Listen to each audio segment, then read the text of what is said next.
Muy buenos días, muy buenas tardes, muy buenas noches, sea el momento en el que estén viendo este pequeño curso. Vamos a hablar en este curso sobre el modelado de sistemas mecánicos y eléctricos. Todos los subtemas que vamos a ver a continuación serán los siguientes: una pequeña introducción, conceptos, el marco teórico, en donde se presenta el análisis de las leyes matemáticas utilizadas para el modelado de sistemas mecánicos, también la aplicación a sistemas mecánicos, un ejemplo, de igual manera un marco teórico para el análisis y modelado de sistemas eléctricos, de igual manera, en la aplicación y finalmente una conclusión. Como introducción, o más bien la razón de realizar modelados matemáticos sobre sistemas dinámicos es que gracias al modelado matemático podemos analizar ciertas propiedades de los sistemas. Más adelante podremos ver algunas de ellas, pero podríamos dejarlo como introducción. Una cuestión más también es que el modelado de sistemas mecánicos permite también conocer el comportamiento del sistema de manera más específica, sin necesidad de construirlo. Y eso también a la larga es el ahorro económico que conlleva esto si deseamos construir o analizar un sistema dinámico.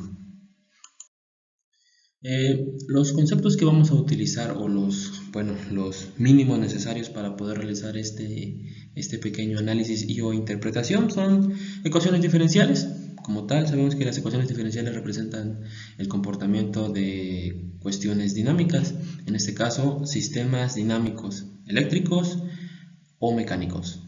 Leyes de Newton, todos sabemos, la primera, segunda, tercera ley, específicamente la segunda ley.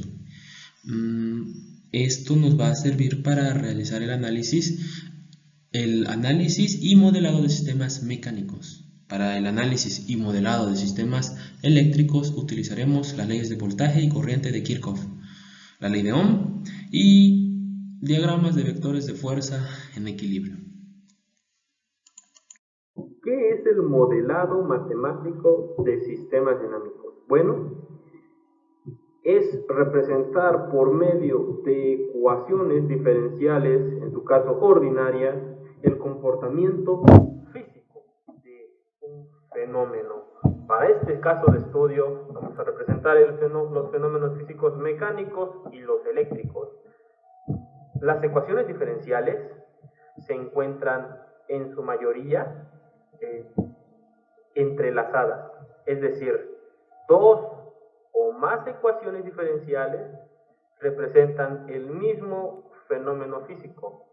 Para este caso de estudio encontraremos sistemas en donde dos ecuaciones diferenciales representan el mismo fenómeno físico, pero estos fenómenos físicos mecánico y eléctrico no se limitan.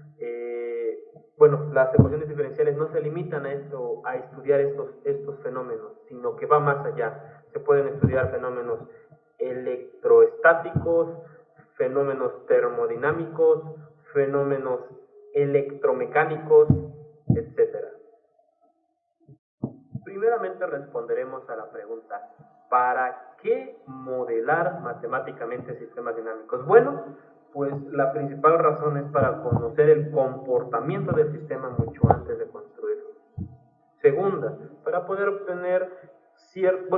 encontrar ciertas propiedades en los sistemas, propiedades que pueden ser modificadas y que nos pueden servir para anticipar el comportamiento del sistema y hacerle adecuaciones. Como bien pueden ver, del lado izquierdo de su pantalla tenemos un jabón y del lado derecho tenemos una maqueta de arquitectura. En algunos casos me ha tocado ver que algunos estudiantes de arquitectura utilizan elementos como estos y con ayuda de otros materiales, de otras herramientas, retiran material de un jabón y le dan forma para luego incorporarlos a su maqueta. Algo parecido realizamos con las ecuaciones diferenciales, que representan los sistemas mecánicos o eléctricos.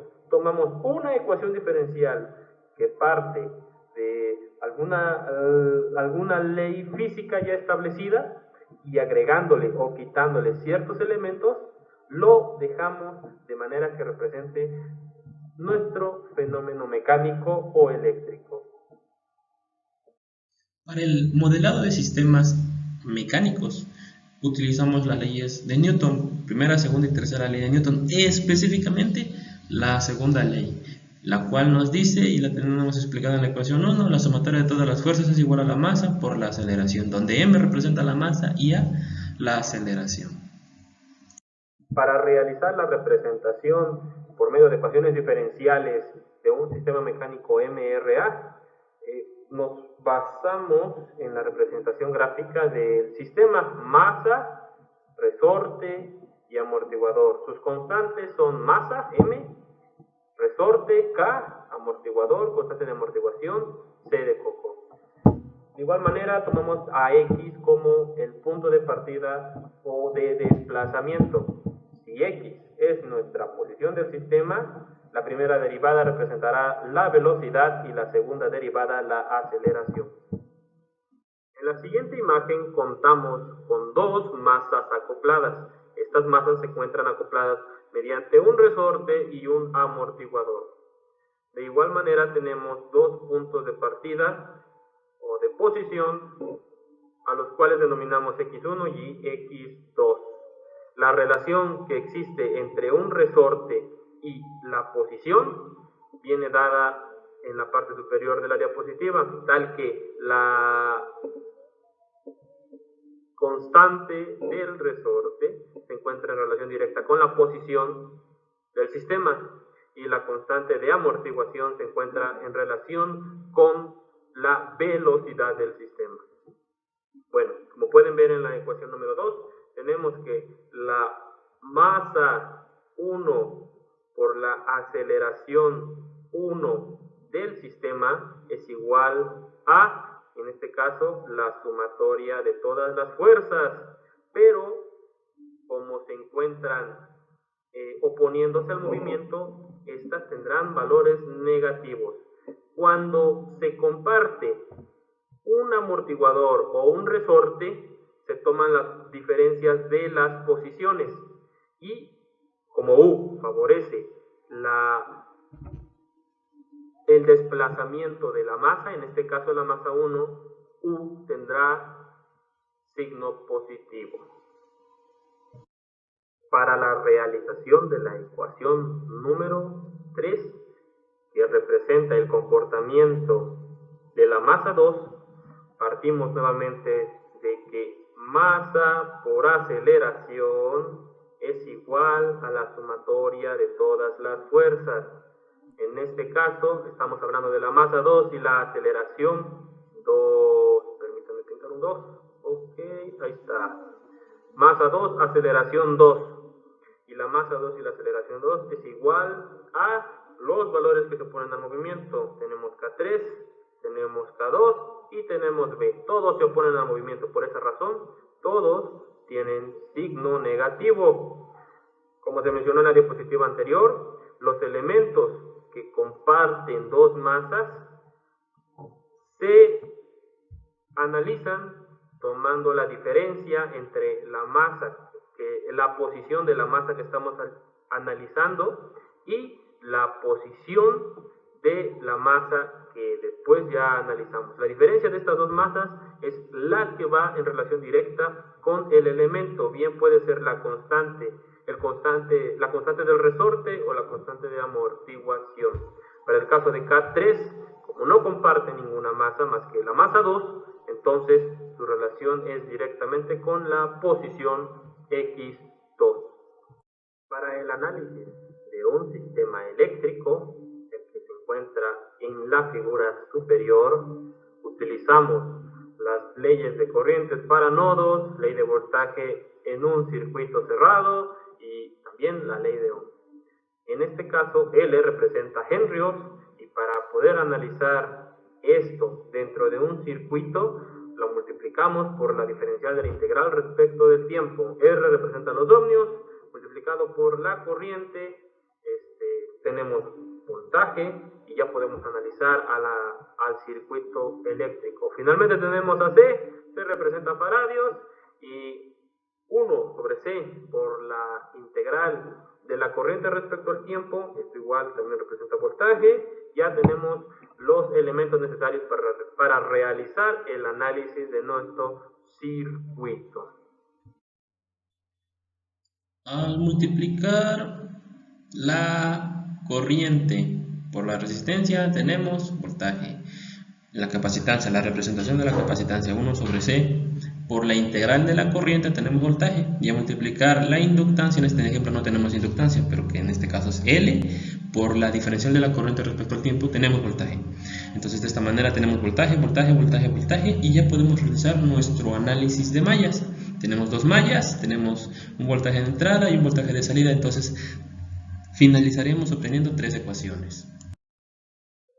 El siguiente esquema eléctrico se analizará obteniendo 3 ecuaciones, ya que, como se puede observar, contamos con 2 mallas que dirigen la corriente I1 e I2 y el análisis del voltaje de salida. La ecuación número 6 queda representada de la siguiente manera: voltaje 1 de entrada es igual a la resistencia 1 por la corriente 1 más 1 sobre C1 por la corriente 1 que entra menos la corriente 2 que sale, la integral de la corriente 1 que entra menos la corriente 2 que sale respecto del tiempo. La ecuación número 7, que representa la segunda ecuación de este circuito, queda expresada entonces como 1 sobre C1 por la corriente 2 que entra menos la corriente 1 que sale respecto del tiempo, más R2 por la corriente 2 más 1 sobre C2 por la integral de la corriente 2 que entra, y esto es igual a 0. La ecuación número 3, en este caso 8, queda como que el voltaje de salida es 0, es igual a 1 sobre C2 por la integral de la corriente 2 respecto del tiempo. Como conclusión, tenemos la siguiente: modelar sistemas mecánicos y eléctricos nos permite tener una descripción matemática que es utilizada para conocer la dinámica de un sistema.